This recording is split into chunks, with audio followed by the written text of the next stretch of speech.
Happy Devils Wednesday! This is the State of the Fan address live from Slovakia, somewhere on the other side of the ocean. I am your host, Sam Wu, here with Pucks and Pitchforks Editor-in-Chief, Nick Villano, and our special guest with the wonderful name, Samuel Tirpak from Dobber Prospects and Oh My Hockey. You can find him on Twitter at SammyT_51. This is all live in the Prime Time Radio Virtual Studios, all powered by Nova Product Design. Yes, episode 72. We're going to be talking about prospects. So let's welcome our guest at the top of the hour, or is it top of the half hour? Anyway, Samuel, how are you? I'm fine, great. No, it's great to be on. How are you doing, guys? Yeah. Oh, we're doing really good.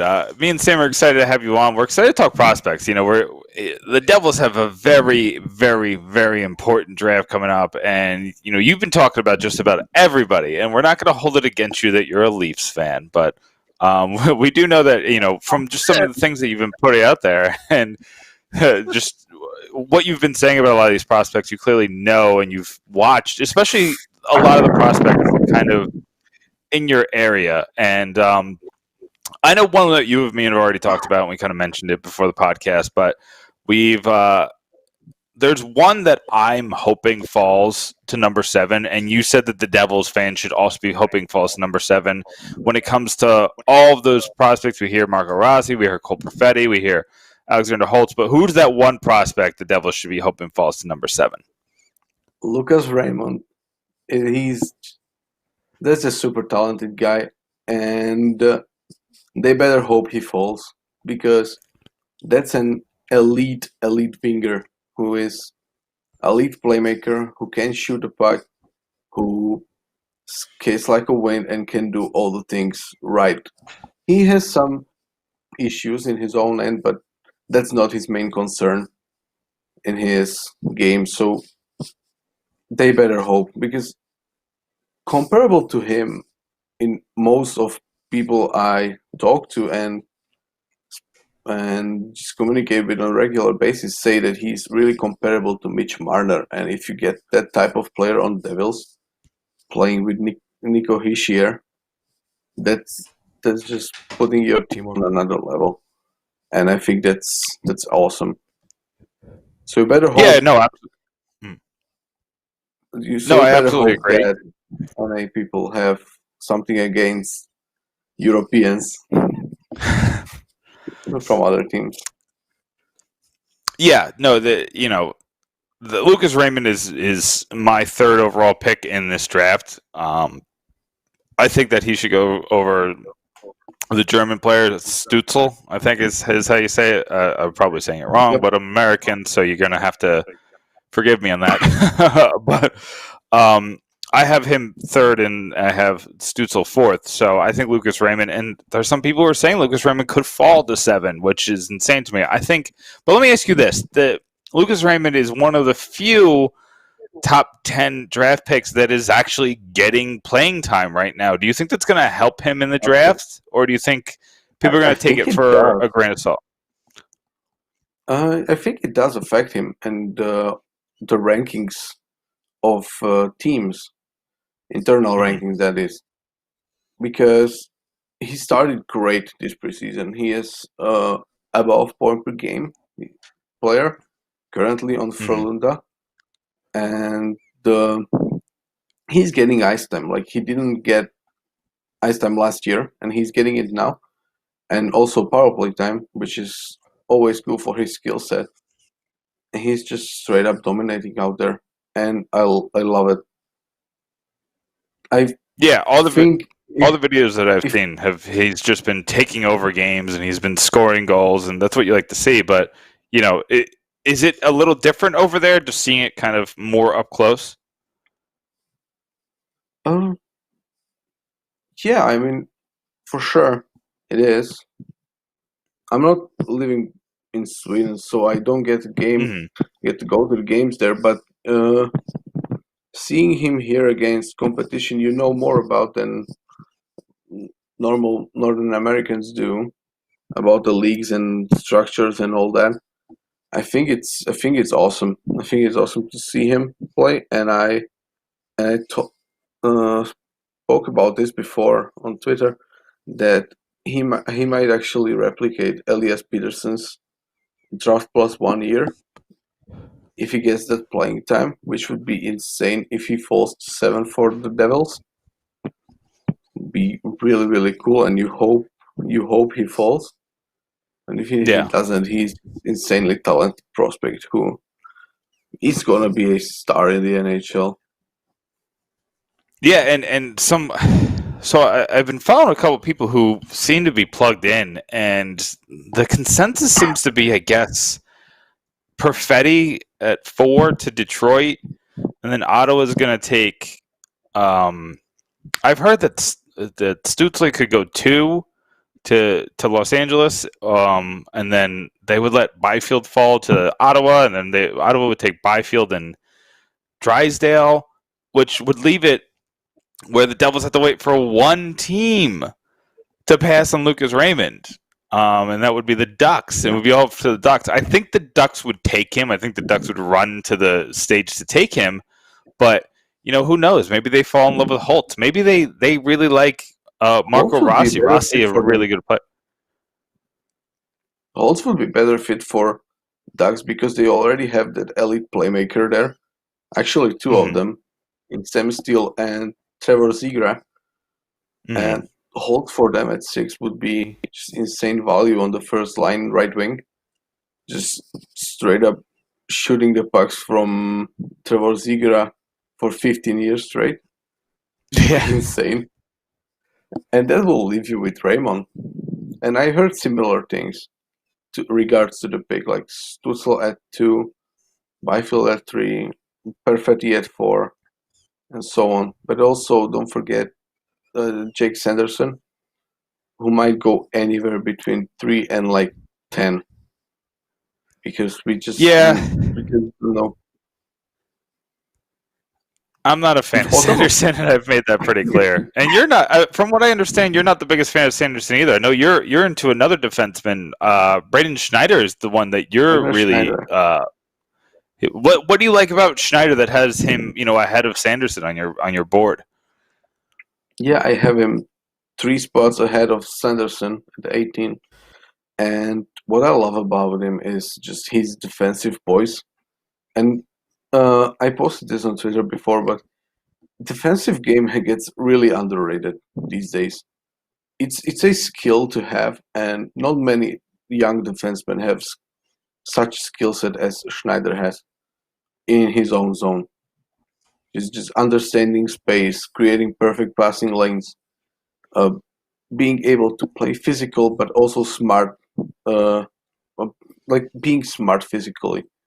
So just hitting to end possession instead of just hitting for the sake of it, like Caden Gooley does, and then he gets out of position. And yeah, so and Schneider is also no slack in other things like transitional game and skating or offensive game, because he has a great understanding of passing and just general offensive transition from defense, and he uses that a lot in his game in WHL. And when you see a guy like him at 18 years old being able to think defensively like he does, which is not so often, we see it develop from time to time with guys like Brett Pesci, Jacob Slavin, and others. But if you see a guy like that, he has the skill set to be a real difference maker sooner than later in the NHL, and I like that a lot. And people say he has no upside, which is I don't think that's true, because they mistakenly interpret upside as having just offensive upside. but being a great defensive player, especially for a team like Leafs, if they draft him at 15, which I was really opinionated about and spoke a lot about it, is just Yeah. perfect. Because even though it might seem like a reach, he has ability to be that top 4 defensive defenseman that is going to make your team a lot better for playoffs and generally speaking for your whole team, because you would not need to address a need with another asset, but just use your asset to address that need, which is, I think, is cool about him. Sanderson has some good things to him, like his skating is phenomenal and his transitional game is great, but his defensive game gets overrated a little because he's it's just sometimes he gets caught out of position or just passing the puck wrongly and just making turnovers. And I think he gets better in that, and I think he's gonna be good. But Schneider, for me, looks like a guy that's gonna be like Jacob Chikrin type, which is just straight up top 4 defensively oriented two-way defenseman who just does all the things right, and I love it. Yeah, definitely. I do want to kind of circle back around and kind of, but I still want to keep talking about defense because we did talk about like I said, I've been hearing that, and you've been hearing the same thing. Drysdale probably going to Ottawa, but Ottawa has been a team that's surprised in the draft before. So let's say Drysdale falls to 7. The Devils have a pick between. If that's how it went, it'd probably be between Drysdale and probably like Marco Rossi or somebody like that. Should the Devils jump on the defenseman? Is it, or can they not afford to let one of these top 7 forwards go? It really depends who of the forwards is available, along with Drysdale. Mm-hmm. But if you get all of the guys like Raymond, Holtz, and like others just straight up taken, I think you jump on Drysdale because he possesses an absolutely amazing skill set that is skating. His skating is just phenomenal and uses it defensively and mostly offensively, which is always a great sign for future success. And he's not a physical player overall, but he makes smart decisions with his body, and just if he feels that the best possibility to stop a cycle or stop an offensive counterattack is to get physical and just hit the guy, then he would do it, and I like that. But he's mostly offensively oriented guy, and yeah, I think New Jersey should definitely jump on it because he's top pairing guy in the NHL within 3 years easily, and he doesn't lack defensively, which is good. Because then he would be just Ryan Merkley 2.0. Yeah, you definitely don't want that, but I kind of want to look a little bit further in the draft, kind of jump into your expertise. The Devils have 18 and 20. So from a lot of the rankings that I've seen, it seems like the top 17 has possible future superstar, written all over. I've seen people like Dylan Holloway go at like 17 and things like that. But then it falls a little bit. So who at that 18 to 20 spot should the Devils, be looking to draft that you think has that high upside, can be really good if things work out right for them, because the Devils have to take some chances with those picks. So who do you think will be there and is somebody who the Devils should be excited that's going to be there because they have really high potential? Noel Gunler, for me personally. Most of the Twitter guys have him around 10 or 10 to 15 range. But generally, from NHL scouts, I've seen him beyond 20 most of the time, which indicates that he was going to be available at that time. And I don't think New Jersey would pick him, but I hope they do, because his upside is just insane. He has skill set on the level of Holtz or Raymond, but he lacks in some parts of the game, and his personality makes people think that he's arrogant, like an arrogant prick, which is just not true. That's already been busted multiple times. Yeah. By people in Sweden and his coach as well. So no, Gunler definitely. Then I'll always. Oh, sorry. You go. Yeah, go on. Okay. I was just gonna say I'll always take the guy with the quote unquote bad attitude, because usually that's something you can. It's either something you can quickly fix if you just play it right, or it's something that usually doesn't get in the way of his skill overtaking things in the NHL, and something that's fine. So I think that's always overrated.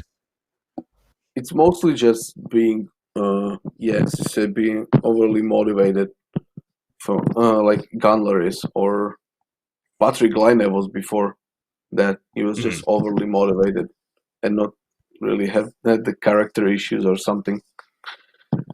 So other guys that might be there, I think I mentioned Dylan Holloway.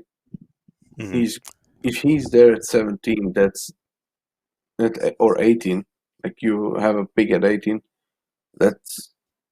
you must pick him, because that's either a center or a wing. I have him ranked at 9 in my final board, and just he's so complete player. He's not. He reminds me of Chris Kreider a little, with his physicality and the usage of his body, but also his forecheck is just amazing. His transitional game is one of the best in the top round, and I just love his game, and I believe he will fall a little from that 10-15 range. So yeah, if he's there at 18, Devils definitely should look at him. And one person that one person I keep getting questions about is Seth Jarvis, and I know that he's probably one player that's really split a lot of people, and I've seen him go as high in mock drafts as 9, but as low as like 25. So what are your, and we have a couple of Facebook comments asking about Seth Jarvis specifically, so I was just curious of what your thought is on Jarvis. What really intrigues me about him, or begs a lot of questions, is what caused the rapid increase in productivity in him in his draft year. He started a little slow. He was not as productive last season in his D-1 year, and just it's interesting to see if there is something, maybe just puck luck or something, that caused his boost in production, or is just straight up the fact that he figured out his game and his abilities, which is, I think that's more likely the reason for his success. I like him a lot because he's a competitive player. He doesn't back down, even though he's not the biggest guy out there. He looks like a player who was playing in the 40s and just a smaller guy, but he's feisty and pretty good in transition and offense. But he's a great playmaker, great shooter, and if that's the truth, that he figured out his game and what he's best at, that's probably what might cause him to go a little higher. But if teams believe he's just lucky to get those points and would fall down, then he would probably be available at around 20 25. And that's what separates those people who have him either high or low, in my opinion. They either think that he figured out his game, or he's just that good and wasn't very lucky prior to that, or he was just lucky and probably would fall back a little in production next season. And I saw people list him as center, which is weird because he's a winger. Yeah, I haven't seen him play much center. No, I think he's just a straight up winger, but a great one. If he really figured it out, because I don't know, I haven't seen him as many times as WHL scouts or scouts that are in the Western Canadian area. So they would probably have a better opinion on him. But from what I saw, I believe he got a bit lucky, but also figured out what's his game about and just executed on that, which is always cool. Yeah. So if absolutely. Devil's pick him, that's a great playmaker for first or second line, depending on where you have him. Yeah, no, absolutely. I do want to transition before we let you go, and I really want to thank you for spending this time with us. You told us it's almost 3:00 in the morning over in Slovakia, so we really appreciate you coming on and talking some prospects with us. Of course, but always love you it. are a Leafs fan, so there was rumors out there before that you guys completely fleeced the Pittsburgh Penguins, that that Kyle Dubas and Tom Fitzgerald had a conversation about Kapanen. Obviously, the price was a little too high for Fitzgerald, but I'm curious: is a guy who's looking from the Leafs perspective? Who are you looking at on this Devils team in a trade like that? What are you looking at? Prospects? Are you looking at picks? Are you looking at NHL players? Because I think the Devils would be very interested in somebody like Travis Dermott. I know that's a player that I think that the Devils would probably call about, and other players obviously too. Obviously they'd be into Nylander or somebody like that, but something like that's going to take a monster deal. But as a Leafs fan, who's somebody on the Devils that you're looking at? I think if the Leafs looked at Kapanen trade to Devils, their priority might have been Damon Severson. Okay. In my opinion, because they either wanted, for Kapanen, I've heard they either wanted picks and prospects, or they wanted a defenseman who can help them now, which is obviously something Severson is and would be. But if we go straight by the deal that happened and just concentrate on picks and prospects, I believe they would probably look at one of the first rounders for him, for sure. Probably the 18th or 20th pick, depending on priorities and prospects involved. But as for prospects, I'm gonna say maybe Michael McLeod or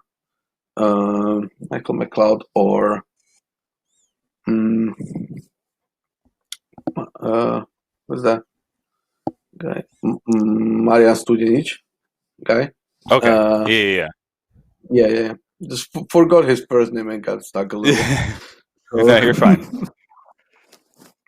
Yeah. Yeah, Studenic is somebody who's he's growing, definitely. Growing, and also he didn't get much time in Binghamton last year, which was really sad because I saw a bunch of games of his, and he really grew in his game. He wasn't as inconsistent as he was prior to that, and got more well-rounded, more physical, grew a little from the physical standpoint.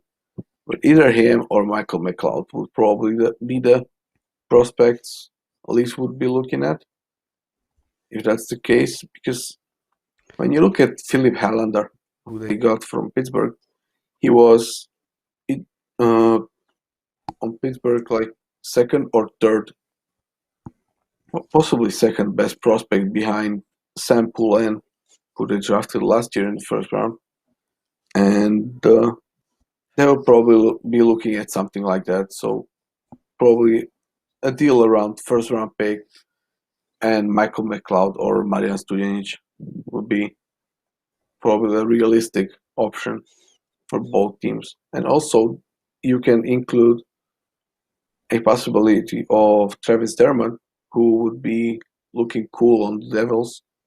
It would definitely help the left side, because then you have Travis Dermott, Ty Smith, and Will Butcher as your future left side. That's really good. That's really good. And that's why I'm shooting for it. But I'm not sure what the Leafs would consider a fair price for him. Maybe second rounder, maybe second plus prospect, defensive one. Who knows? It would probably look somewhat different than the Pittsburgh deal. But generally, I believe the first and the prospect part would be still there.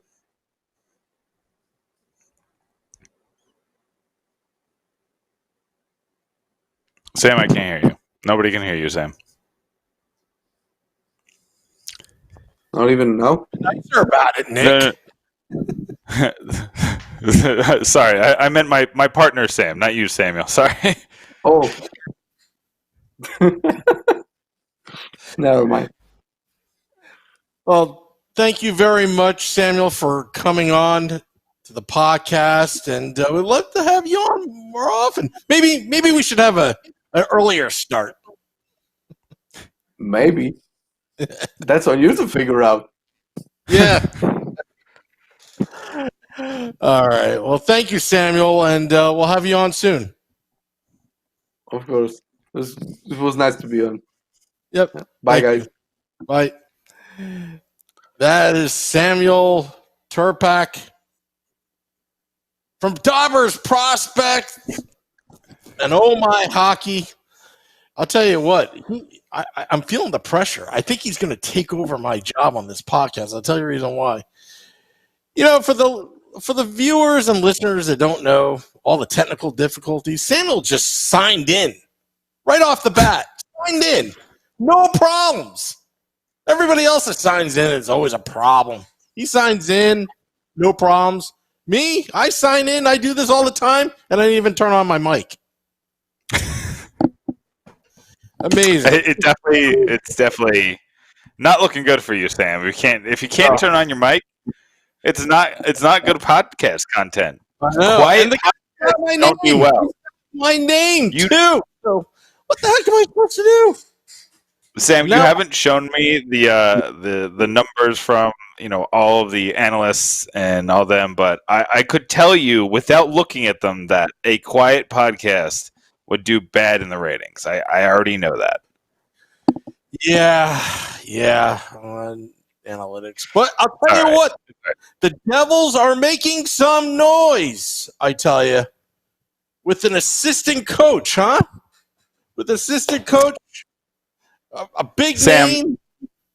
I love this hire. I absolutely adore this hire. I don't think the Penguins probably wanted him to go, but they probably felt that, and obviously we're talking about Mark Recchi signing to be on Lindy Ruff's staff. And, but Pittsburgh just wanted to do wholesale, just start from scratch. Jim Rutherford wanted to kind of,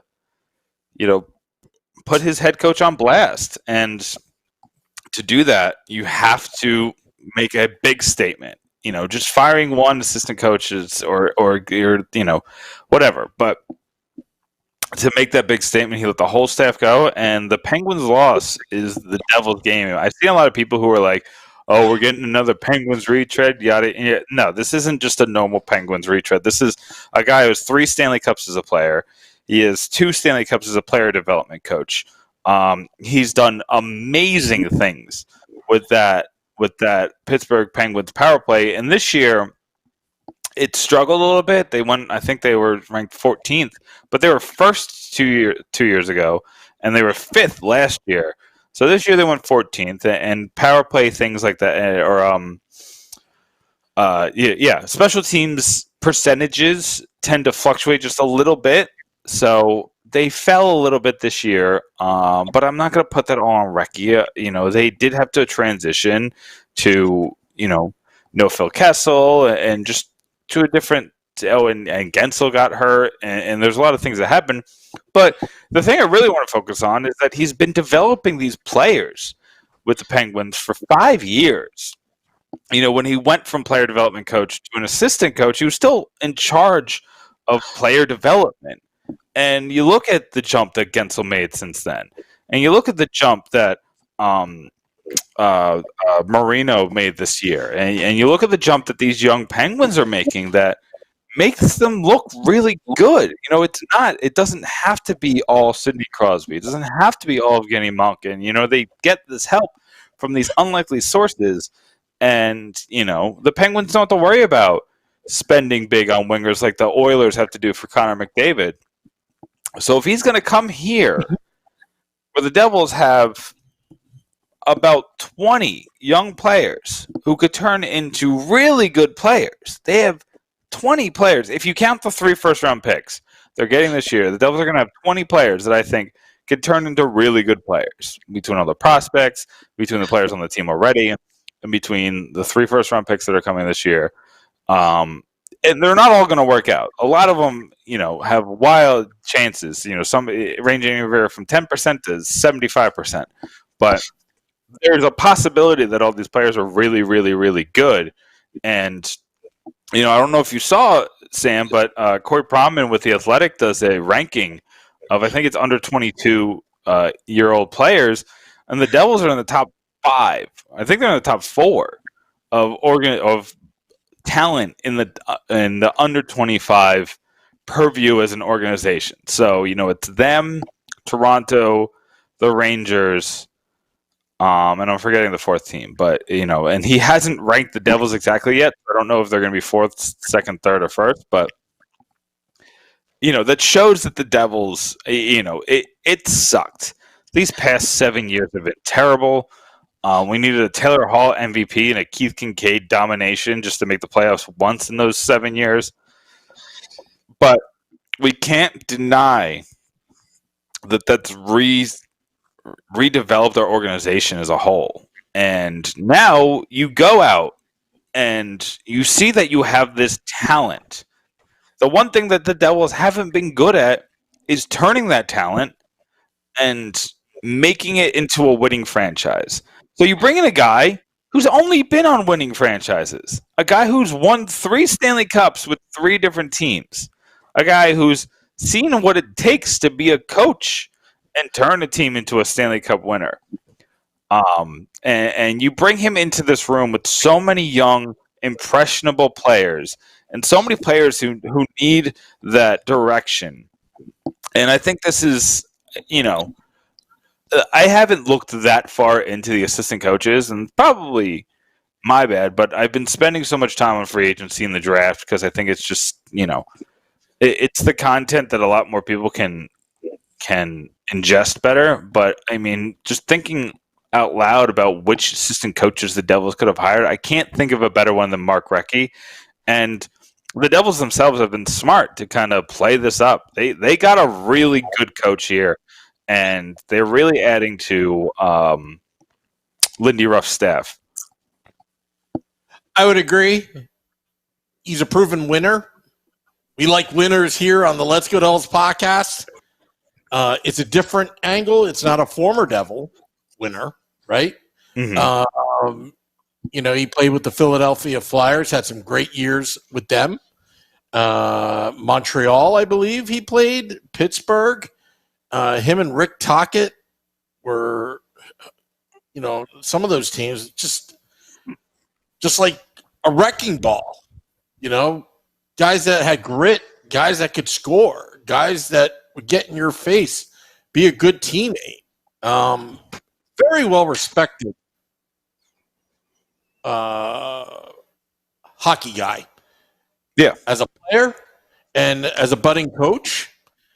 Assistant coach, the Pittsburgh ties live on. It's sure. You know what? Tom Fitzgerald, you know what? He's going to the people that he knows that are going to make a difference. Now, Elaine Nasruddin, how is that going to work out? I think Lindy Ruff has full control over that. I believe. That's already been decided. Oh, sorry. He's back on staff. It came out today, so you had a busy day, but it came out today that Nasruddin is going to still be on staff. Randy Miller from NJ.com reported that. What you missed is Mike Greer's not coming back, which floored me because I've been told that Mike Greer is somebody that the Devils wanted to groom into a head coach one day. So I don't know what happened. I don't know where. I know his contract expired, and they're in talks to bring him into Randy Miller reported that they're in talks to bring him in on a different role. And the same goes for Rick Kowalski, who's the former AHL coach who they made an assistant coach in the NHL. They're talking about different roles for those two, but if they're not assistant coaches and they thought that he could be a head coach one day, maybe, sometimes things get lost in translation. Maybe Lindy Ruff didn't, mesh as well with him. I don't know why he wouldn't, but just 2 weeks ago they were playing up the fact that Mike Greer was playing and Bryce Salvador were coaching that hockey team together up in I think it was in New England, and it's just that floored me of any of these decisions. The fact that Mike Greer isn't coming back as a coach floored me because I just heard so many things that the Devils were all in on this guy and that they thought he could be a really good coach in the league one day. Yeah, well, I mean, he coached Mike Greer, Lindy Ruff, in his time in Buffalo. Look, you know what? Maybe there's another opportunity for Mike Greer. Maybe he thought he needed a change. I don't think there's anything negative. Coaches come and go. Some get promoted. Some want a different experience. Sometimes one individual would like to spend more time with the family, for a while. You never know what the situation is. But here's what we do know, and thank you for keeping me updated because I had a really busy day today with celebrities. Do you know how many celebrities I had to deal with today? Lots. Well, I'm not going to name. No, I'm not going to name names. I don't want to name names, but they were pretty high profile as I was texting you, right? I had a couple. Yeah, I mean, where do I rank on that list as far as celebrities? Am I third or fourth? You're a PITA. PITA. No, I'm kidding. No, you rank pretty high because I'll tell you what, if you talk to my wife, and she's probably watching right now, I said, you know what? Nick's done a lot. I'm going to get this guy from Slovakia on named Samuel, aside from his name. No, I worked my butt off. I mean, we're in the new primetime radio studios here, in an undisclosed location in New Jersey. We're working on it. It's going to be a 3 to 5 month build, which is going to provide a lot of content with Pucks and Pitchforks blog in the near future. Just had a plug there. But, yeah, I mean, look, I'm going to try to get Mark Recchi on the podcast as soon as we can. Hopefully it works. Sometimes it works. Sometimes it doesn't. I'm going to try my hardest now that we're in the new studios. But I know Amanda Stein and Matt Loughlin, I think they dropped the podcast short time ago about that. Mark Recchi, I loved him as a player. He had that feistiness about him. He got results. He played in some great franchises like Montreal. He's won cups. You can't go wrong with that. He could have won more cups with Flyers if there was a person named Scott Stevens stopping them. Think of it without Scott Stevens and Niedermeyer and Marty Brodeur and Ken Danico and all the guys, Bobby Holik wearing them down, the opponents. Yeah. The Flyers could have honestly won the cup in 95 and 2000. They definitely could have won in 2000. 95 is more your forte. I don't have the memory to remember them, but I remember that 2000 Flyers team, and they were so good. Let's go down memory lane. If you remember, the Hart Trophy winner was Eric Lindros in a shortened season. He just dominated. Okay. He didn't have the wear and tear of a full season. It was a 44 game, 42, 44, 48 game season. And he and just remember, he came into the NHL, in the early 90s. He came in as a beast, and then you put some muscle on that frame. That was his peak between 95 to probably 99. He took a physical beating. But yeah, I mean, Mark Recchi was part of those teams, and I always liked him as a player. I always liked him, respected him, and it should be interesting, what he does with this team and what role he has with Lindy Ruff. And who knows, he may be the future coach of the New Jersey Devils one day. You never know. You just never know. I mean, obviously Lindy Ruff has a shelf life just because he's older. He's, this is his third job, and I think they brought him in knowing that he has a shelf life. He's 60, 61, something like that. So, I don't know how much longer he wants to coach. Maybe he wants to coach 10 years. I don't know. Joel Quenneville's pretty old. So, it all depends on a lot of things, but I'm sure they brought... I'm telling you right now, no joke, he's going to help Miles Wood. I think he's you're going hard to the net, being that wrecking ball that Mark Recchi was, but yeah. And here's the thing about Miles Wood is, actually Miles Wood's birthday is Saturday. So, but on Saturday, Miles Wood's going to turn 25 years old. So for a player like Miles Wood, this is the start of his prime. And yeah, he's had some rough seasons the past 2 years. I think that the missing the preseason really kind of what's the word I'm looking for? Missing the preseason really threw him off his game, and he just never got it back that 1 year that he had the contract negotiation. I don't know what happened last year. He just wasn't a good player last year. So I don't really know how to explain that. But 2 years ago, he was Blake Coleman-esque. Yes. You could put him on the penalty kill. He can get to. He was scoring on breakaways. He was fighting people when he needed to. He wasn't taking as many dumb penalties as he is now. But now he's always in the penalty box for really stupid reasons, for things that don't help the team. He's not scoring, and he's a bad fourth liner that's making a decent price. I think he's making $2.75 million a year for 2 more years. Do I think that he's salvageable? Absolutely. I used to love Miles Wood. Miles Wood was he was my favorite player. I'm not the kind of guy that jumps from favorite player to favorite player, but he makes it really hard. He was my favorite player up until the end of this past season.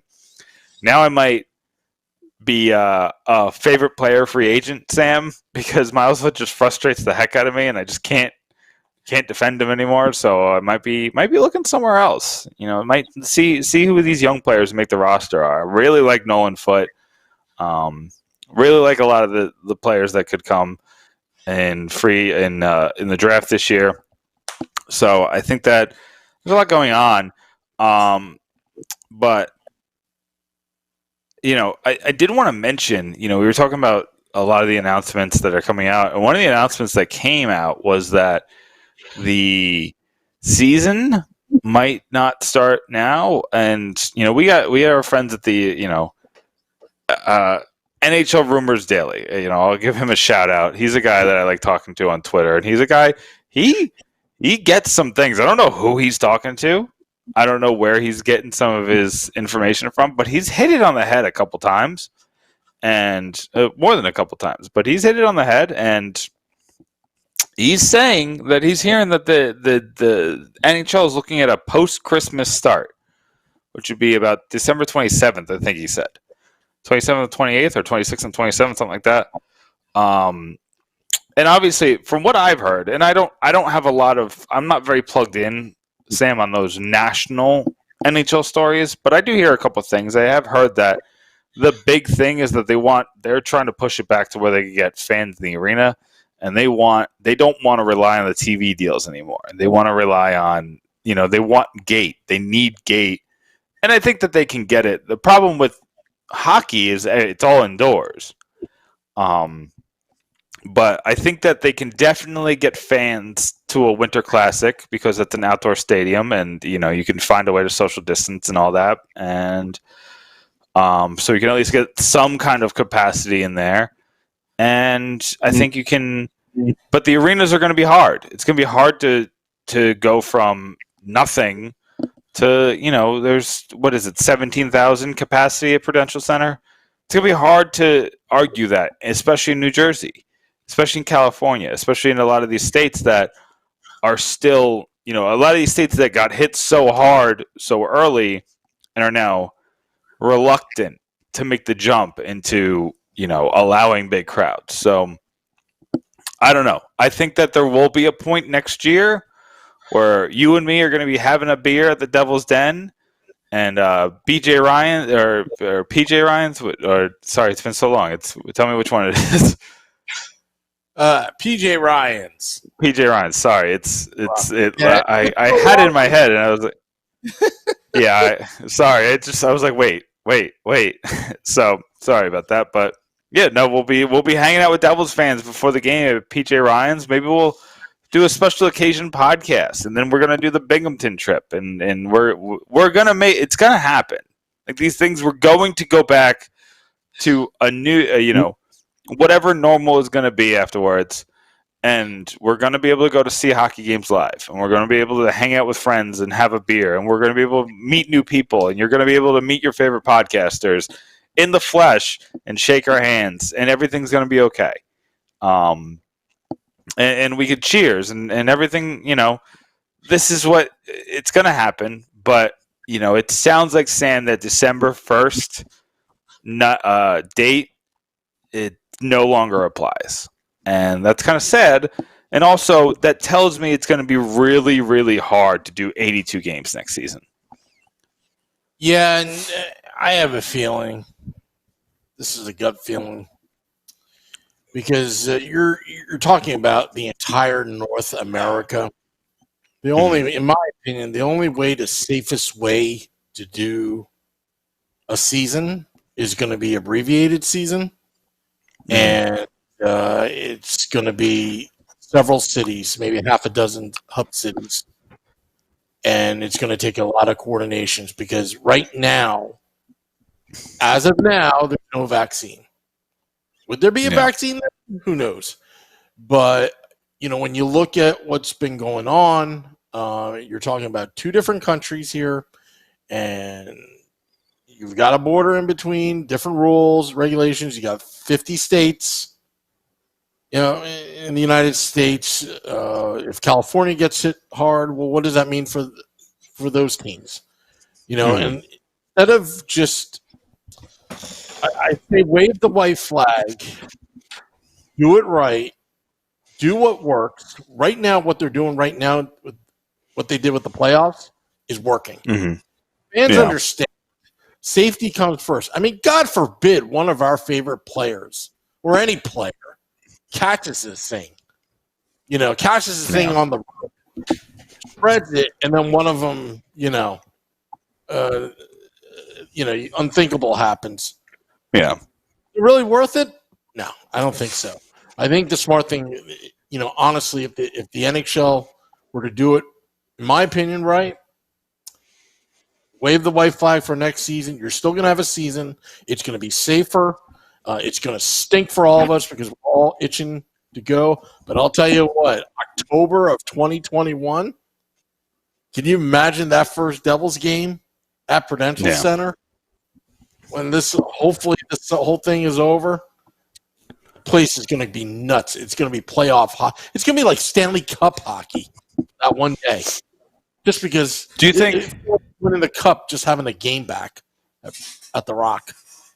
Do you think it's sustainable to rent out one of these outdoor stadiums or outdoor, or I guess it's not an arena if it's outdoor, but renting one of these stadiums. And, there's so many minor league baseball fields that are vacant right now. Yeah. Do you think it's sustainable to rent 10 of them out in some cold weather cities and making them hockey arenas, so you get, at least it's outdoors and you get that Winter Classic feel every night? It'd be cool, but trying to get all parties to agree with that is another story. You know what I mean? But minor league baseball is making $0.00 right now, so I mean, maybe we can get creative here. We can help out another league, another struggling league. We're all in this together, Sam. We gotta be on the same team. Maybe we can make this work. You know what I would like to make work? I would like to have a rally for Stan Fischler to go into the Hall of Fame. That's what I would like to make. Aside from that, the Somerset Patriots, I love them, and good old Somerset, New Jersey. Could Sparky Lyle actually get a hockey game going down there, down 287 south of me? I don't know. But these are all great ideas. Again, if you're going to think outside the box like hockey is, and baseball, doing that runner on second base during extra innings or 7-inning game for doubleheaders, if there's a time that you're going to try anything, it's probably now. If you want to start overtime with one team on the 2-minute power play and see how many goals that they score, and the other one gets 2 minutes, another 2 minutes to try to, a power play, and then find out what the score is, and then go into a shootout. I don't know. Do something outside the box. Yeah. I think outside the box thinking is exactly what is going to be necessary. And I think they thought outside the box with the bubble. And the bubble has been more successful than I thought was even possible. I thought it was, especially when, it feels like 2 years ago that Tampa Bay had to shut everything down because they had too many cases. And they haven't had cases in, what is it, 6 weeks, something like that, 6 updates or something. They just sent out the update yesterday, the day before, and there's no cases. There's nothing. And I know Greg Wyshynski on his NHL on Ice podcast with ESPN mentioned that the NHL never got Canadian approval to bring in families from outside of Canada. And they thought that, they're like, let's just get this started and then we'll, kind of like we'll worry about that later kind of thing. And it sounds like that they are still working on getting family approval. So even the teams in the Eastern Conference Finals, like, their families aren't there yet. Like the Americans and the Swedes and, all the people who aren't Canadian, their families aren't there. So, that's something that those are the kinks that you thought were going to be worked out quickly that are going to take more time than you expected. And we knew things like that were going to happen. Obviously, the fact that the families still aren't there is going to hurt any talk of a bubble for next season, because they said we did this and it just wasn't, we didn't expect to be away from our families for this long. We thought they would eventually be able to come, and they didn't, and yada, yada, yada. And obviously this only affects 4 teams right now, but those other teams are talking to other teams, and the Lightning are probably, they got friends on Toronto, and Toronto is friend, well, how it works. But they I don't think they're going to sign up for a bubble. So you have to figure out what a 2020-2021 season that's going to A, work, B, keep everyone safe, C, do what you can to make as much money as possible. I mean, just the TV deal, I don't think is going to cut it next year. That probably means getting creative in some ways. I know football stadiums are talking about bringing people in now. I think Denver said they're going to allow, 7,800 people in when they play Tampa. I don't remember what week that is, but, teams are talking about letting people in. So, I think that the NHL they have test cases in front of them with football. There was the test case with baseball, where baseball played a full season and teams traveled from stadium to stadium like a normal year, but there's no fans in the stands. So they got the one aspect of it with the players, and they saw how that worked out. And there was times where it didn't work out at all. But I think that they're getting a rhythm down so they can learn from the MLB's mistakes with the players. And then in terms of the fans, in terms of the fans, the NFL is going to be their test case, and they're going to make the mistakes. They can learn from the NFL's mistakes, and they can implement correct practices next season. I don't think that if there's a December 26th start that we're going to be allowed there. I think that, there would still be a month of maybe a transition period, and then they would slowly let, fans in. What I do think might happen, Sam, is I think maybe they'll let fans do luxury suites. Okay. And that stinks. That stinks because, that's only for how much does a luxury suite cost, Sam? I've never paid for one. I don't know if you have. Do you know how much a luxury suite costs? I know it's in the thousands, right? I think maybe 2,500 just without food. Yeah. So I mean, eating 12 or that's 16. Well, why don't we ask Facebook Live, like all our rich Devils fans out there, or ones that have been fortunate to be in a luxury suite, how much does it cost? But yeah, I could see that just because you're basically like social distancing from other parties, and then you would limit, like it would probably be like you couldn't have more than 12 people in it or something like that. And I think that that's one way that they can generate revenue for those first couple of games where they're not traditional fans.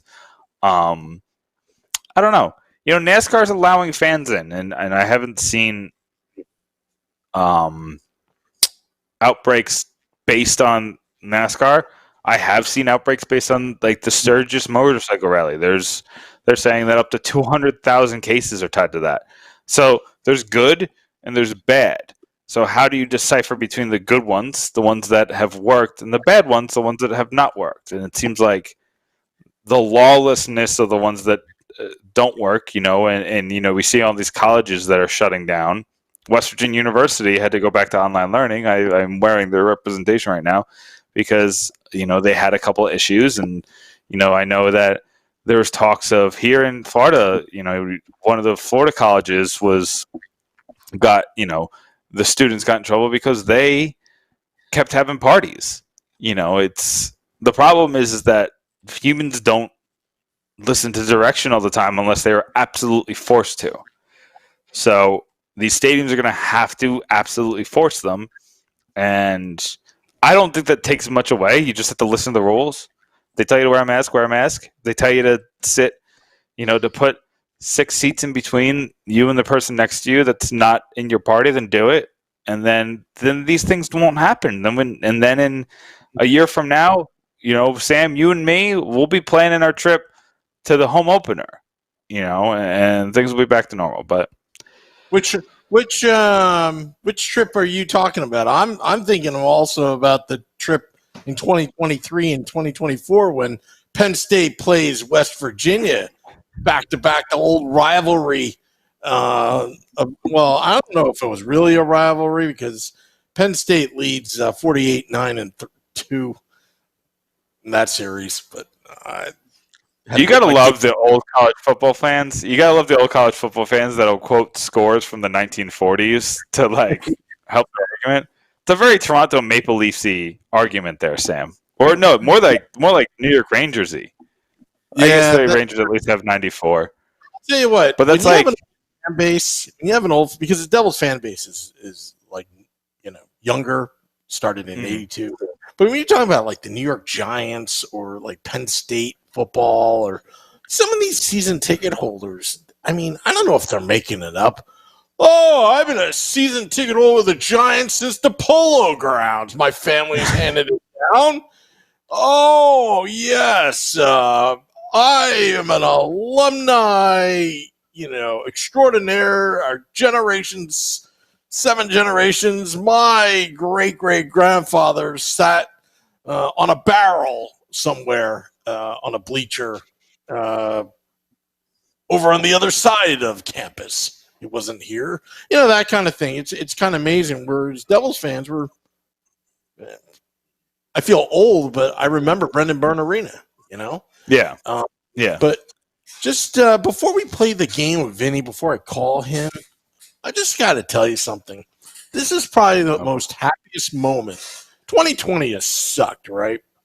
Yeah. Sucked real bad. And this goes beyond hockey, rivals, but I want to talk about the Philadelphia Flyers for 1 second. So I saw a video. No, you're going to like this one because I'm not trolling. Oscar Lindblom. How do you pronounce his last name? I think you got it right. Yeah. Guy has cancer. All right. Guy has cancer. Then he's getting treatment. And we've seen the pictures. We were all rooting for him. Then COVID happens. Guy's at high risk, obviously. But he was able to work himself into shape and actually play in the playoffs, right? Yeah. Well, being in the bubble, coming home, successful story so far. I saw a video. I don't know if you saw this video. I think it's gone viral. Him meeting his dog for the first time because he's been away. And that dog went crazy when he saw him at the parking lot. There's a video out there. And that made my day. I had a bad day today, but that made my day. But if there is a person in this year's NHL, remember Brian Boyle? Yeah. This story just reminds me of that. And I think that's worth noting, Nick, because, that takes guts to do. Go out, beat cancer, knock it out in a remission. Oh, by the way, I'm a hockey player. I'm going to play in the playoffs. Yeah. I mean, it's and like up. Returning after. It's not even that. It's not even that, Sam. And but he hasn't played since. Was it October the last time he played or November? Something and he's going right into the playoffs, into the Eastern Conference semifinals with the chance to keep winning and keep your season alive. It just jumps right into the lineup and what it was. So what is that? That's 7 months off or something like that. Yeah. So beyond the fact that in those 7 months he fought cancer, he went through treatments and he had to fight back a deadly disease. Besides that, about people who come back, they're just not on their game. And he looked really good out there. He looked like he was on his game. So it was nice to see. I'll give you. I will 100% agree with you on that. Yeah. Again, I don't like to give our rivals any credit, but no, this goes beyond that. This is a human being, and I wish him all the best. I mean, I'm rooting for him. Like, I hope he wins a cup. With us. We'll trade for him. It's fine. Yeah, we'll trade for him. Be like, yeah, just go up the turnpike, Oscar. Join the New Jersey Devils. That's the one thing. There's not a ton of Devils or Flyers players that switch teams from the Devils or the Flyers. I forgot that we traded Chico to the Flyers. Yeah. Weird. Aaron Asham has practically played the whole, tri-state area. Yeah. And then there was Ken Sutton that was reacquired by the Devils, a record 5 times? I don't remember. Something like that. But why don't you go get a game guest? I got something fun for you guys tonight. And it's going to confuse you like all of my games do. I always get confused, Nick. I don't know why. It's fine. I got to find your graphic, by the way. Sorry. Those days, Nick. It's okay. No, we're getting through. It's the fans know we have some. So there haven't been technical difficulties. We worked through the technical difficulties of the earlier part of the pandemic that hurt us a little bit, and all the changes that we had to make because of pandemic, and then the new house, and then your new house. So, we're on air, Sam, and I know. we're what? I know. Yeah. This is what we do for our fans. They don't realize the human element of doing these podcasts. Everyone thinks it's fun. Everything it's Sorry, Nick. I can't find that graphic. So, everybody, this is Nick Villano. Talk to Facebook Live. Oh, it's this. I thought you were looking for Vinny's graphic. This is fine. It's you get the full effect. You can see I got the best part about where I get to sit now is it's right next to the bar, so I could kind of just, if I ever needed to, if Sam ever angers me, I got right within arm's reach. I got some alcoholic beverages, so but I do want to thank the fans for sticking with us. We had a rough couple of weeks there. But it happened back in June, and we've been flying ever since. Ever since we figured out the situation, we figured out Florida and how Florida likes to ruin internets. But how are you feeling, Devils fans? I'm looking at the comments right now. God, there's just a ton going on. Omar's asking what you think the lines look like. I've told him that I thought that Jesper Bratt is going to be a top 6 forward. He has Bratt and Gusev in the third line, a Zacha, Bratt, Gusev line. I know that's what they did at the end of the season, but I can't see them doing that with Lindy Ruff. I think Lindy Ruff is really going to do some great things with Bratt and Gusev specifically. I think he's going to make them 2 really good wingers, and I think that they're going to end up on a line with probably Hughes. Although I could see him with Heischer. Maybe Heischer, Gusev, and Bratt. I think that would be a fun line. And then I think it's going to be Hughes. I think it's going to be a free agent acquisition. And I think it's going to be Palmieri. And then you can throw Boquist down there with Zajac. And I think that Boquist would do really well with Zajac. And then, Joey Anderson maybe. But there's just a lot of moving parts. I don't know what the Devils... I mean, we've never seen Tom Fitzgerald in a free agency period, which is going to change how we... change the expectations of what I think they're going to do in free agency. Gary DeFranceschi asks, when do they re-sign those 2? I thought the Gusev extension was coming. I thought it was coming on Monday. I didn't have information. I didn't talk to my inside sources. But I know it was 9-7, and he's number 97. I thought that was a reach to do that much Gusev content, but I thought that it was all preceding an extension. I absolutely thought it was going to happen. I think it's going to happen with them. The Devils have, and here's the thing. I know all we focus a lot on is the Palmieri and the Gusev extension, but you got to remember, number 1 on the priority list right now has got to be working out Blackwood and Bratt because they don't have contracts right now. So the Devils need to figure them out. They need to figure out whether they want to bring back any of these UFAs, any unrestricted free agents. And there's just priorities. There's things that are necessary before they re-sign somebody who's still signed for another year. So those contracts are going to get done if they do. But there's a good chance, that Palmieri might not even be on the team next year. But I don't think that's what's going to happen. My gut tells me he's going to be here, and they're going to figure something out. Maybe they'll re-sign him for like 3 years, something safe, give him a slight raise, and then give Gusev a little bit of a longer-term deal. But at the same time, there's just a lot going on. And Sam's back. Yeah, I'm back. I was talking with Vinny behind the scenes, telling him that, hey, you're a celebrity. I've been dealing with celebrities all day long, But all right. And the funny thing, Go ahead. And here's the thing.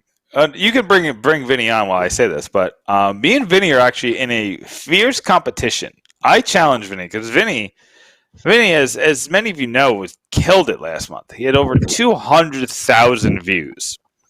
So on pucksandpitchforks.com, he was doing really good with the trade pieces. He just did a lot of. Oh yeah, he made some dough last month. But I felt my power slipping, Sam. I felt that maybe I was losing the fan base to Vincent Parisi, and I needed to gain control of my website. So I've challenged Vinny to a view versus view battle for this month. So make sure you read all of my articles. You can go read Vinny, that's fine, but you have to every single time go to the About page at Pucks and Pitchforks, click on the Nick Villano page, and then make sure you read one of mine. So every time that Vinny gets a view, Nick Villano gets a view. Yeah, so take that, Vinny. Well, first of all, thanks for having me on. I'm looking forward to beating you both in different ways, different competitions here. The views have been going well. I'm just happy for the website personally. If Nick beats me by a couple thousand views, I'm just rooting for Pucks and Pitchforks to go to the moon. So that's what we do here. It's all about. Why you gotta be like that? Why can't you be a jerk? Be a jerk like I'm a jerk. You know what? I'm going to hit you hard, Vinny. You know why? Because I'm sitting here thinking, okay, you're going to hit back. You're not even hitting back. You know what? You know what? You're 0-1 against me right now because the other day you didn't even show up. So I already took the win. Oh, did that go to a forfeit against me for last week? Oh, absolutely. I got to redeem myself. Absolutely. Then. Ouch. Absolutely. Ouch. Yeah, last Wednesday I couldn't make it, but I'm here now. So if you call me 0-1, that's fine. I'll take 500. Listen, I'm trying real hard to have that East Coast, negative energy sometimes. I'm from the Midwest. I got that Midwestern night, passive aggressive. So I don't fit in all the time as far as that, but I'm trying. I'm trying to be mean. Oh. Anyway.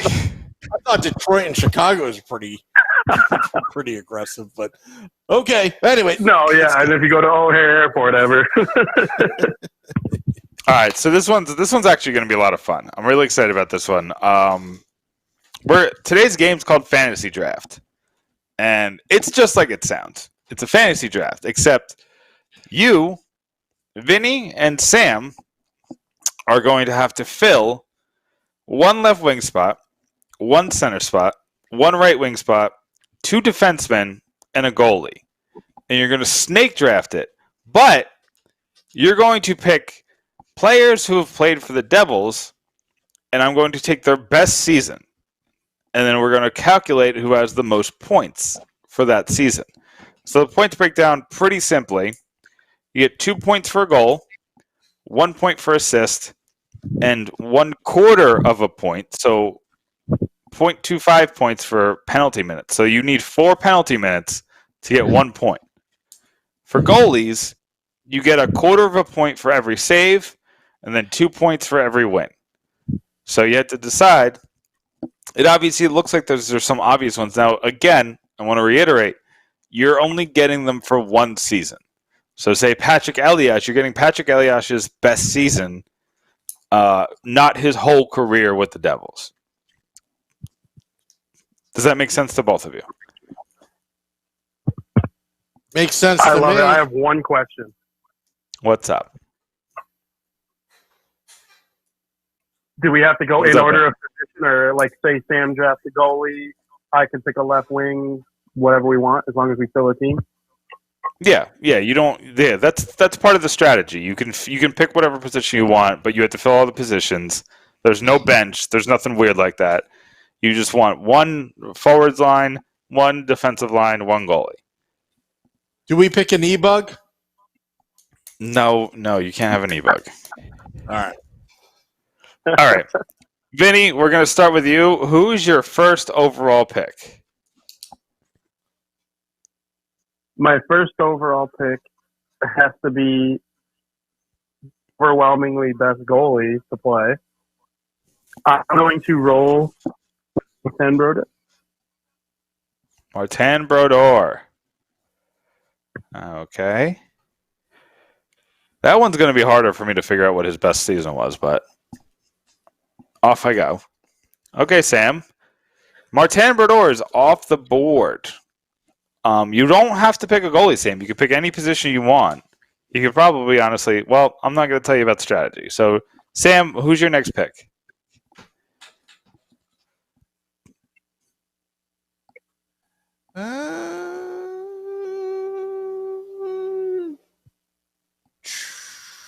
That's a good question. Scott Niedermayer. Scott Niedermayer. That's an interesting pick. Oh, and I don't know if I mentioned this, but it has to be their best season with the Devils.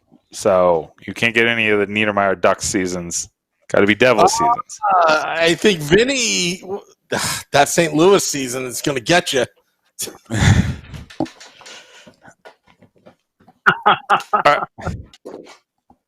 All right, Vinny. Oh, no, Sam, you get another pick. So we're going to do it snake style. Okay.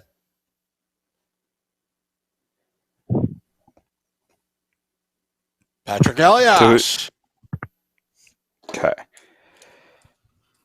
Do you want to play left wing or center? I would have him at center. Okie doke.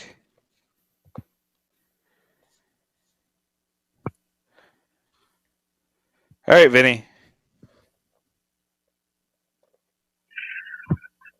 Brian Gianta. Brian Gianta.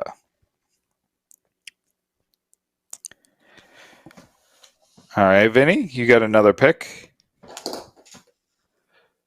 For a defenseman, I will take Scott Stevens. Scott Stevens.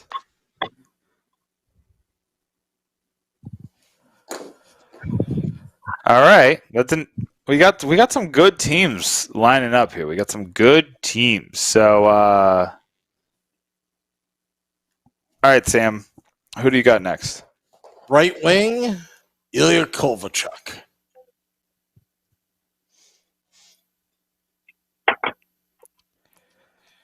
I mean, I want to boo you, but that's okay. Can I just tell a funny story about Ilya Kovalchuk while I'm calculating these anyway? Yeah, sure. One of the jerseys that used to sit behind me, it's the red and the green one, is a Kovalchuk jersey. But I keep it because I really like it, and I wear it during ugly Christmas sweater parties. But I left it in the garage, and now it's moldy, which I think is ironic because so are his chances of ever winning a Stanley Cup. But anyway, that's neither here nor there. I just found that funny that I left the Kovalchuk jersey in the garage for like a week, and it already got moldy because he's terrible. All right. Sam, you got another pick.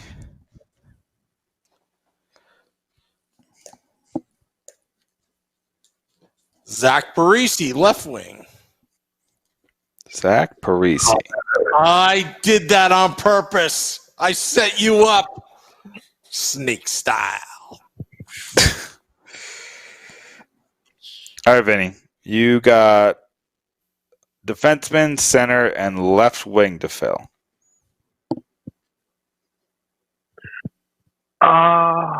He really hurt me there. That hurt my feelings, Sam. I will roll with my left wing as Taylor Hall.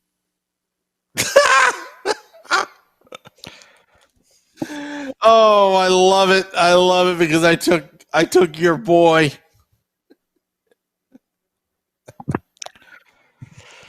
Which stings because he had one less point, but he had way less goals. That stings. All right, Sam. No. That was your first pick on this round, right, more. Vinny? Okay. So you have a center and a defenseman to fill.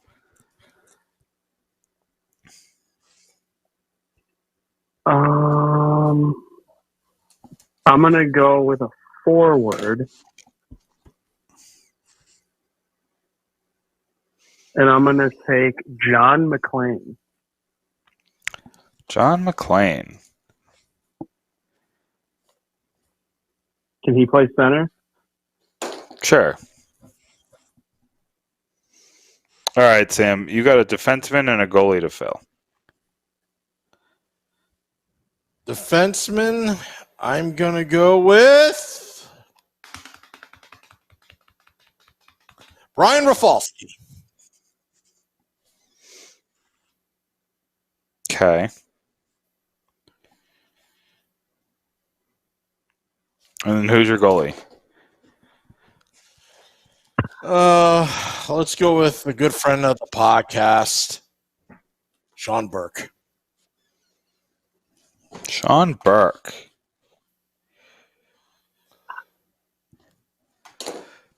Okay.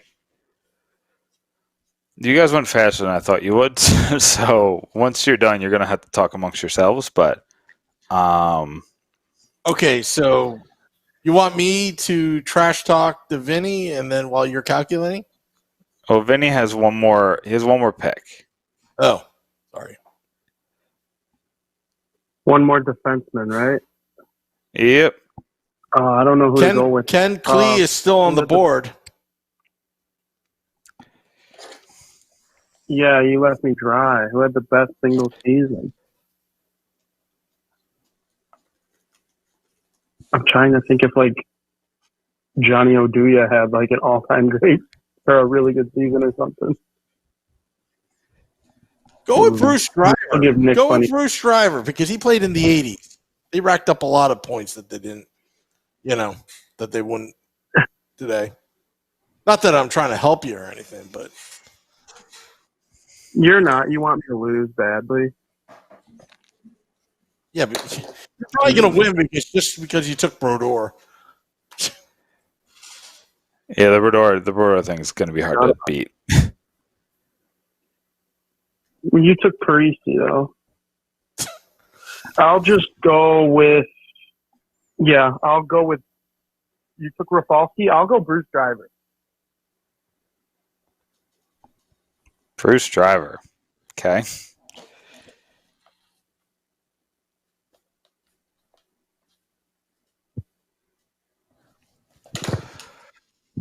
Nick is calculating. Hey, you guys need to talk. Don't just sit here. Right. Here, I'll just play some music. Hey, I hate can you we guys. talk about I want to be there when we're all allowed to go to the game? Apparently, he's playing Titanic music. So. Vinny, is your ship sinking as Nick is calculating my winning? That's That Brodeur. thinking. I think I won the draft with the first pick. Yeah, pretty much. Yeah, That's why that Brodeur one. I didn't realize how much I gave to goalies there, but that's okay. It's fine. No, keep talking.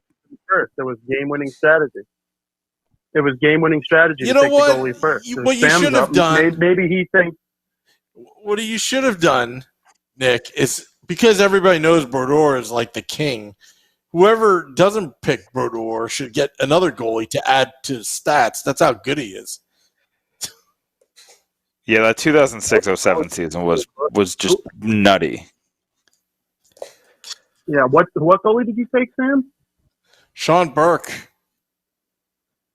Oh yeah, add like Clemenson or something to it and see what you could come up with. I mean, I'm going to see what Burke and Schneider ends up being, but we'll do that in a sec. Let me calculate all these first. Oh my god! Yeah, I didn't even think of Schneider. That 1 year where he had like a 2.3 goals against average or something like that. Yeah, but Brodeur had 500 because the Devils couldn't score. Brodeur had that 1 year where he had like a 1.87 goals against. Oh yeah, I mean, if we did this type of draft league-wide and you took Brodeur with the first overall pick, you'd have a pretty hefty advantage. Yeah. But then again, there are probably some awesome seasons from a guy like Waugh or Hasek. I'm still trying to figure out this Rafalski pick. Why did you pick Rafalski? He scored a lot of points. You don't like that pick? I was kind of mad when he took him. Oh, I mean, he didn't score a lot of goals though. He's by far the worst scoring person in this list. I don't know. I was thinking like you'd think outside the box, like go with Marek Zidlick. Driver? Are you telling me that Bruce Driver? Bruce Driver had more points. He had more points in this format than Brian Rafalski's best season. Yes, that's absolutely what I'm saying. Whoops! I would guess he probably had like double the goals. The assists are probably similar, but the goals, I feel like.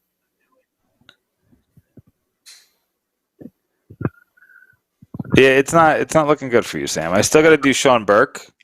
I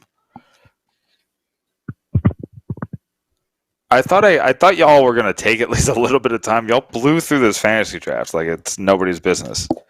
Kovalchuk has got to be a good one.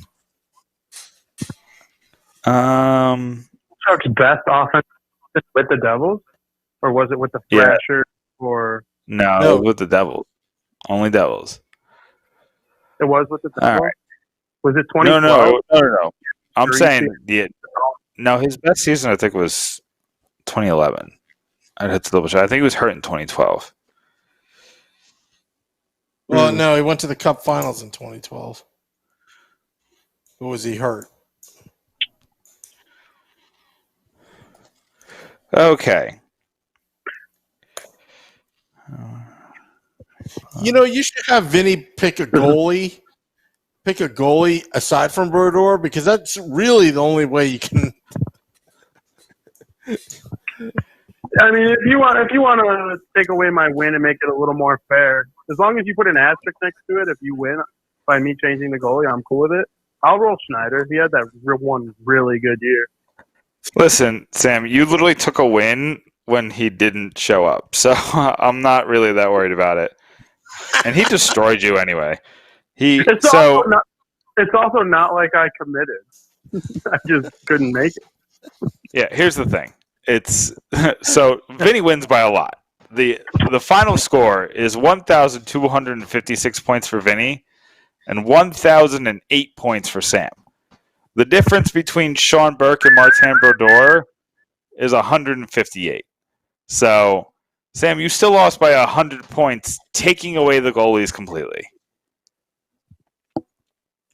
John McClain was the surprise because in his best offensive season, he also had like 111 penalty minutes. So that added another like 25 points that I didn't expect. Obviously Brian Gianta's best season got him 148 points in this format. Sam, your best was obviously Elias. Elias got you 147 points for the 2000-2001 season. And Parisi, his best season was 145 points in this format. So they are very, very close. Kovalchuk, actually, you really lost on the defenseman. Scott Stevens' best season was 124 points in this format. Scott Niedermayer's was only 77. So Scott Niedermayer had his very best seasons with Anaheim when it came to goal scoring and all that. So that's it. Vinny is the winner. I'm glad that Vinny got to get a win this month because he's going to get a big old L at the end of the month. I don't know about that, champ. I got some fun stuff coming along. The draft day got moved up. Draft prospect. We got a lot of draft prospect talk to do. We got a lot of draft prospect talk to do. But we do have to go. It's 10 o'clock, so me and Sam have to go to bed. So, Vinny, I want to thank you for coming on. Vinny, you got something cool coming up this week? Yeah, we're going to, like I said, we're going to look at later round picks. I think everybody knows, for the most part, the 3 or 4 guys that the Devils are going to have a chance to pick at 7. You talked about it with Sam. You got Rossi, Raymond, Drysdale, all those guys. But then with 17 and 18 and 20, things get a little bit more opinionated between a group of players. So we're going to look at who some of those guys can be. Maybe some more Mark Recchi stuff with the power play because I love that hire so much. I know you were talking about it earlier. So that's kind of where I'm leaning towards these next couple days. Awesome. And as Vinny says that, as he disparages us talking about the 7th overall pick, I am talking about Marco Rossi tomorrow and the 5 reasons why you should fall in love with Marco Rossi. And I'm going to do the 5 reasons why you should fall in love with prospects as well. I'm going to do Raymond. I'll do Drysdale.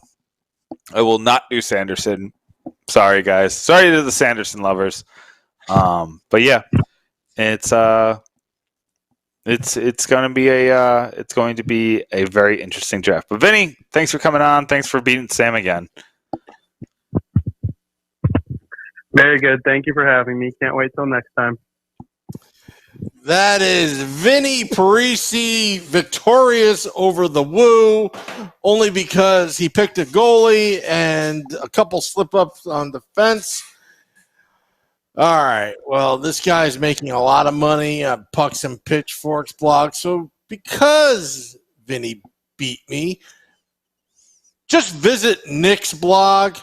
Give him some views. And if you don't like Nick, just go to Matt Junio's article. You need more organ. We all need more organ. We love organ music here on the Let's Go Devils podcast. We always play organ music by Pete, the organist. And, well, it was a great podcast. Great podcast as usual. Vinny was great. Samuel was great. We had a great conversation. Glad to be back in the new primetime radio studio that's broken ground. Nick, what do you have going on this week on Pucks and Pitchforks blog? We got those pieces coming out in the draft. Also go to fansided.com because I got a lot of football stuff coming out. College football is really ramping up this week. NFL football obviously starts tomorrow. So I got a piece on the FanDuel lineup you should put in for Sunday. I got a couple pieces. I got the Heisman Trophy piece. Tomorrow my picks come out for college football. That'll be on Fansided, the main website. So make sure you check that out too. I got a lot of stuff going on, Sam. I'm doing many things. My hands are in many cookie jars. And my friend, good buddy Billy Dean and I will be doing. We're going to try to get it up and running. Football prime time coming back. I think we're doing it every Thursday nights. He tried to take the Wednesday slot from you. Can you believe that? He's like, let's do a Wednesday. You could kick Nick off. I'm like, no. I'm not going to kick Nick off. You should invite me on to yell at him. Hey, you should be part of football prime time. Anyway, I'd like to thank everybody chiming in. Omar, Campbell Dick from New Zealand. I think that's where he's from. Or Australia. No, it's New Zealand. Matt Judio, everybody. Omar, Bob, watching us while he's taking a shower. To each their own. Yeah, to each their own. Whatever. Well, everybody have a great rest of the evening. I get to go home. I get to sleep. And I get to do it all again tomorrow. But thank you, everybody. You all are a bunch of celebrities to me. Nick, thank you. Till next time. Let's go.